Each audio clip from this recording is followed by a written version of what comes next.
Why is YouTube TV freezing? Let's explore the common causes and fixes. Freezing on YouTube TV is often caused by internet connectivity issues. Streaming live TV requires a stable connection, and if your internet speed drops below the recommended 3 megabits per second for HD streaming, videos may buffer or freeze. To fix this, ensure your Wi-Fi signal is strong, switch to a wired Ethernet connection, or move closer to your router. Another cause could be device performance. Older devices or those with limited processing power may struggle to handle high-quality streams.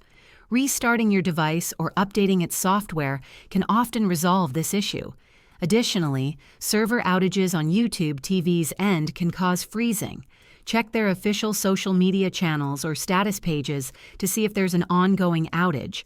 Lastly, clearing the YouTube TV app's cache or reinstalling it can help if the problem is due to a corrupted app. With these troubleshooting steps, you can usually fix freezing issues and enjoy uninterrupted streaming. If this video helped you, please like and subscribe to this channel. Thanks.